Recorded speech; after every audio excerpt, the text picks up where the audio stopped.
Look, we've all been there. Girls' night out. It ends up, oh, well, not there. I haven't been there. But we've all had a wild night. How about if it turns up on a video, in fact, the Girls Gone Wild video? Well, one woman in St. Louis goes to a bar planning just to have a good time with her friends, and years later, she winds up on a Girls Gone Wild video. What's she doing? She's suing. Sean Connery from our affiliate in St. Louis, KTVI, has this steamy report.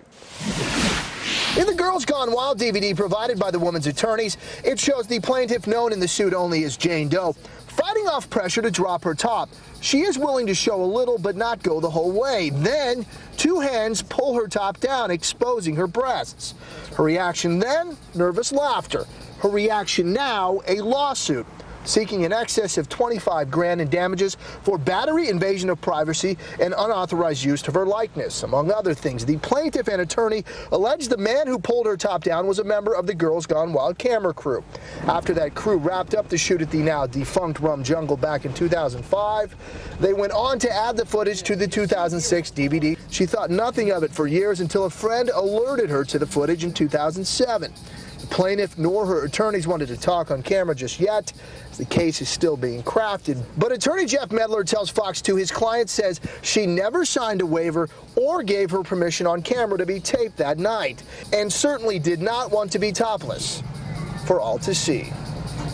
Well, thanks to Sean Conroy from our affiliate KTVI for the report. Now Jane Doe wants the producers of the racy video to pay. And Greg, they pulled her top down. Nonsense. I say she has a case. Did you just see the videotape? And naturally, she's claiming, oh, I didn't give permission, and I was assaulted. Not. Does she have a case? Of course not. Joining us now, the legal panel to confirm my good judgment, Fox News legal analyst Mercedes Cohen and trial attorney Vikki Ziegler. Okay, Mercedes, two words for her. Implied consent. Oh, my goodness. Absolutely. Greg, she's jiggling her breast herself. No one's moving them around. She's doing it herself. And lo and behold, she knows that this is a place where Girls Gone Wild is going to be filming. She shows up with this little teeny top. She knows that she's assuming the risk by wearing something like that. She knows what the crowd's going to be like. Jamie. She's there baiting them to do something. She's jiggling herself. Please. All right. Let me jiggle over to Vikki and just ask the question. Maybe she had too much to drink. Maybe she didn't realize girls go so wild. What about the fact that we see the hands reach in, they pull her top down? Yeah, I don't think she consent. You know, we argue about implied consent, and that's going to be a defense by Joe Francis, and I think Greg alluded to this. But I think at the end of the day, she did not consent to have her breast exposed and filmed. And I think that's going to be an issue for the Privacy Act of 1974, which states you can't allow unless you consent, your physical being cannot be displayed. Number two, I think it's very important that her likeness, her image that she did not agree to has been placed out there for millions to see for commercial benefit by Joe Francis. She never signed a waiver, Mercedes. She did go in there seeing the cameras. I agree. She's got a weak case at best. But remember something, Jamie, this is not the first time Joe Francis has seen a case like this. In 2002, a University of Florida student filed for the same exact suit. But here's someone who's baiting the camera herself, even if you don't have the documentation, and lo and behold, we don't know. No one on this panel knows whether there is or not.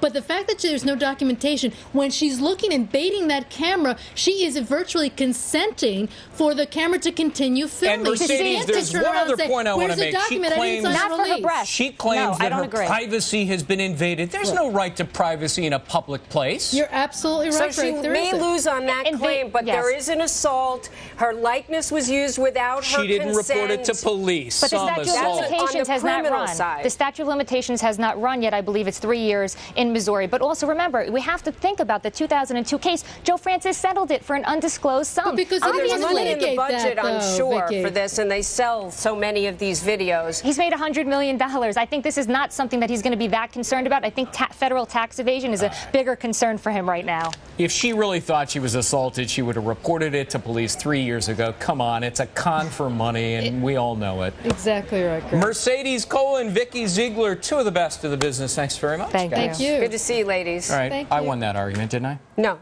actually, I think Vikki and I made a very strong case. Oh, please. Weak. Capital W.